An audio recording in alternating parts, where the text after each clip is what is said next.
Hi student. हमारा आज का जो टॉपिक है वो है difference between renewable and non renewable resources. Student, सबसे पहले मैं आपको ये बताऊं कि ये रिसोर्स ये क्या है, ये सोर्स जो है ये क्या चीज़ है। मैं सिंपल आपको एक सिंगल वर्ड में अगर बताऊं तो ये है कि ये अल्लाह ताला की दी गई हमारी फैसिलिटीज़ हैं, सहूलियात हैं, जिनको हम यूज़ करते हैं।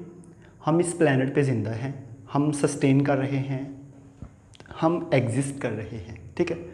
अगर ये तमाम रिसोर्स थोड़ी देर के लिए ख़त्म कर दिए जाएं तो हमारी लाइफ जो है वो एक मिनट भी हम जो है वो ज़िंदा नहीं रह सकते। ऑक्सीजन, एयर, वाटर, ये तमाम रिसोर्स हैं। अब उन रिसोर्सेज को जो हमारे लिए अल्लाह ताला ने पैदा किए हम दो ग्रुप में कैटेगराइज कर देते हैं। एक वो है जिनको हम बोलते हैं रीन्यूएबल रिसोर्सेज और एक वो है जिसको हम बोलते हैं नॉन रीन्यूएबल रिसोर्सेज। स्टूडेंट, ऐसे रिसोर्सेज जिनको हम बार बार यूज़ करते रहें, जो हमारे प्लेनेट पे ख़त्म ना हों, उनको हम बोलते हैं रीन्यूएबल रिसोर्सेज। ये मैंने एक वर्ड लिखा है, इट इफ़ नेवर डिप्लीटेड, मतलब कि वो ख़त्म नहीं होते, ठीक है। और नॉन रीन्यूएबल रिसोर्सेज जो हैं ये ऐसे रिसोर्सेज हैं नॉन रीन्यूएबल, अगर ये एक दफ़ा ख़त्म हो जाएं तो इनको आप दोबारा पैदा नहीं कर सकते। तो आप तमाम स्टूडेंट को ये पता चल जाना चाहिए कि रीन्यूएबल रिसोर्सेज जो हैं आप उनको बार बार यूज़ करते हैं और नॉन रीन्यूएबल रिसोर्सेज ऐसे हैं जिनको आप बार बार यूज़ नहीं कर सकते। एक दफ़ा आपके प्लेनेट से ख़त्म हो जाएं तो वो कम्प्लीटली ख़त्म हो जाते हैं। जिस तरह के आपकी ये कुछ रिसोर्सेज हैं, हमारे पास एयर है, वाटर है, फूड है, लैंड, फॉरेस्ट, वाइल्ड लाइफ, ये डिफरेंट रिसोर्सेज हैं, ठीक है, जो नेचर ने आपको दिए, जिससे आप जो है नेचर में एग्जिस्ट करते हैं। और ये तमाम रिसोर्सेज रिसाइकल होते रहते हैं, ठीक है। लेकिन याद रखिएगा कि मैंने आपको बताया कि हम इसको टू ग्रुप में कैटेगराइज करते हैं। जब हम इसको दो ग्रुप में कैटेगराइज कर देते हैं ना, तो दो ग्रुप में कैटेगराइज कौन कौन से, नॉन रीन्यूएबल रिसोर्सेज और renewable resources. Non renewable resources ऐसे हैं जो रीसाइकल नहीं होते, एक दफ़ा ख़त्म हो जाएं तो आप ज़मीन में उनको दोबारा से पैदा नहीं कर सकते। लेकिन जो रीन्यूएबल रिसोर्सेज हैं इनको दोबारा से पैदा किया जा सकता है। नॉन रीन्यूएबल रिसोर्सेज में कुछ एग्जांपल है, metals, non metallic minerals, fossil fuel जो ज़मीन से निकलते हैं, जिसमें कोल, ऑयल और नेचुरल गैस है। आपको पता है ज़मीन के अंदर से एक दफ़ा पेट्रोल को निकाल के यूज़ कर लें तो वो दोबारा तो तैयार नहीं होगा, क्योंकि आपको पता है फॉसल फ्यूल बनने का जो प्रोसेस है इसके लिए मिलियन साल रिक्वायर्ड हैं, ओके। तो ऐसे ही एक दफ़ा ख़त्म हो जाए तो आप इनको कभी भी रिप्लेस नहीं कर सकते। समझ आ रही है? तो ये कौन से रिसोर्सेज हैं, नॉन रीन्यूएबल रिसोर्सेज। तो इसी तरह कुछ न्यूट्रिएंट साइकिल हैं, जिस तरह आपने डिफरेंट टाइप के साइकिल पढ़े हैं। न्यूट्रिएंट साइकिल जो हैं आपने नाइट्रोजन साइकिल इकोसिस्टम वाले चैप्टर में पढ़ा था, कार्बन डाइऑक्साइड साइकिल है, कार्बन साइकिल है, कैल्शियम फास्फोरस साइकिल है, वाटर साइकिल है। ये डिफरेंट टाइप के साइकिल हैं, ओके। अब हमारे पास जो है न्यूट्रिएंट साइकिल जो है ये कभी डिस्टर्ब हो जाता है। कैसे? जैसा कि मेरी ज़मीन है, उसके अंदर मैं नाइट्रोजन कम डाल रहा हूँ, लेकिन प्लांट ग्रो करके वहाँ से नाइट्रोजन को ज़्यादा ऑब्जर्व कर लेते हैं। तो मुझे ये बताएं, सॉइल में नाइट्रोजन की कॉन्सेंट्रेशन ज़्यादा होगी या कम हो जाएगी? कम।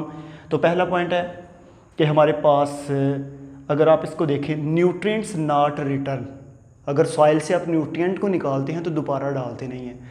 वो जो न्यूट्रिएंट निकलते हैं वो किस में चले जाते हैं, फूड में, और फूड आप जो है वो बहुत ही ज़्यादा यूज़ कर लेते हैं। या फिर क्या है कि आप उसमें सॉइल में बहुत ज़्यादा न्यूट्रिएंट डालते हैं लेकिन वो फूड उसको निकालती नहीं है और वो न्यूट्रिएंट हमारी बॉडी में नहीं आते। मतलब कि ये साइकिल नहीं चलता प्रॉपर। आपको न्यूट्रिएंट साइकिल के बारे में बहुत अच्छी तरह जो है आपको मैं पहले भी एक्सप्लेन कर चुका हूँ कि ये आपकी बॉडी से फिर जब आप डेड होते हैं, डिकम्पोज होते हैं, ये न्यूट्रिएंट तमाम कहाँ पे चले जाते हैं, सॉइल में, और सॉइल से फिर आपकी प्लांट, और प्लांट से फिर आपकी बॉडी के अंदर, ठीक है। यहाँ पे ना एक बहुत ही अच्छी चीज़ आपकी बुक में भी लिखी हुई है कि हमारी जो अर्थ है ना, आप ये समझ लें कि ये एक स्पेस शिप की तरह की है, ठीक है। और इसके साथ अर्थ जो है, अगर आप देखें आपको पता है कि आपका प्लैनेट जो है ये सोलर सिस्टम का एक हिस्सा है और ये स्पेस में मूव कर रहा है। अब आपको पता है स्पेसशिप जो है वो भी स्पेस में मूव करती है। स्टूडेंट, जब ये स्पेसशिप आसमान पे जब भेजी जाती है खला में, स्पेस में, तो आपको पता है उसमें अगर कोई साइंटिस्ट है तो उसके साथ खुराक का बंदोबस्त भी कर दिया जाता है। अब अगर वो खुराक ज़्यादा यूज़ कर ले तो उसको जल्दी वापस आना होगा, अगर वो आहिस्ता आहिस्ता यूज़ करे तो वो स्पेसशिप में अपनी लाइफ को बढ़ा सकता है। सेम हमारे पास यहाँ पे भी यही मैकेनिज़्म है। हमारी जो ज़मीन है ये एक स्पेसशिप की तरह की है जो रिवॉल्व कर रही है अपने सिस्टम के अंदर, उसके ऊपर होमो सैपियंस है। अब ये डिपेंड करता है ये होमो सैपियंस इस प्लैनेट की, इस स्पेसशिप की लाइफ को कितना बढ़ा सकते हैं। पॉपुलेशन को कंट्रोल करके, रिसोर्स को कम से कम यूज़ करके इसको बढ़ा सकते हैं। लेकिन आपको पता है कि होमो सैपियंस जो है ये डिटीरियोरेट कर रही है आपके प्लैनेट को, ये तबाही मचा रही है, जिसकी वजह से मैं तो एक सिंपल सी बात बताता हूँ, जितना मवाद हमने अपने लिए तैयार कर लिया है, एटम बम, हाइड्रोजन बम, वही अगर ब्लास्ट कर दिए जाएँ तो हमारा प्लैनेट ख़त्म हो जाता है, हमारे प्लैनेट पे लाइफ जो है वो बिल्कुल ख़त्म हो जाएगी। तो ऐसे जो है ये डिफरेंट चीज़ें जो है मैंने आपके साथ डिस्कस की। तो आज मैंने जो जितने भी रिसोर्स के डिस्कस किया है ये कौन से हैं? Non renewable resource. तो आप इन तमाम को देख लें, बेशक आपकी मेटल्स हैं, मिनरल्स हैं, जब आप ज़मीन से निकाल के एक दफ़ा यूज़ कर लेंगे तो वो ज़मीन में दोबारा पैदा नहीं होंगी। इसी तरह फॉसिल फ्यूल्स में आपको ये पता है कि जितने भी गल्फ़ एरियाज़ हैं, अरेबियन कंट्रीज़, उनमें फॉसिल फ्यूल जो हैं वो बहुत ज़्यादा हैं, कोल, ऑयल, नेचुरल गैस, पेट्रोल, जितना भी है। लेकिन हम जितनी स्पीड से निकाल रहे हैं, हम यूज़ कर रहे हैं, हम पब्लिक ट्रांसपोर्ट की बजाय हम जो है वो दूसरी ट्रांसपोर्ट यूज़ करते हैं, अपनी हाउस ट्रांसपोर्ट जो हैं, इससे फॉसिल फ्यूल ज़्यादा यूज़ होते हैं। देखें ना, अगर यहाँ से लाहौर लोगों ने जाना है, 100 लोग हैं, अगर वो 100 एक ही बस में बैठ के जाएंगे तो वो एक ही बस का पेट्रोल यूज़ होगा या डीजल यूज़ होगा।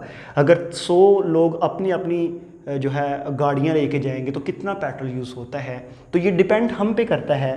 तो यहाँ पे एक चीज़ बड़ी अच्छी है कि नॉन रीन्यूएबल रिसोर्सेज की लाइफ को बढ़ाने के लिए आपको लोगों को एजुकेट करना पड़ेगा, लोगों को समझाना पड़ेगा, लोगों को बताना पड़ेगा कि हमारी लाइफ क्या है, हमारी ज़मीन क्या है, इसकी लाइफ क्या है, इसको कैसे हम बढ़ा सकते हैं, हमारी आने वाली नेशन जो है वो इस प्लेनेट पे कैसे बेहतर जो है वो रह सकती हैं। ये तमाम चीज़ें जो हैं किस में आएंगी? नॉन रीन्यूएबल रिसोर्सेज में। तो इसके बाद स्टूडेंट हमारा जो नेक्स्ट लेक्चर है वो है रीन्यूएबल रिसोर्सेज। तो यहाँ पे हम अपने लेक्चर को वाइंड अप करेंगे। मिलेंगे हम नेक्स्ट वीडियो में। आज के लिए थैंक यू।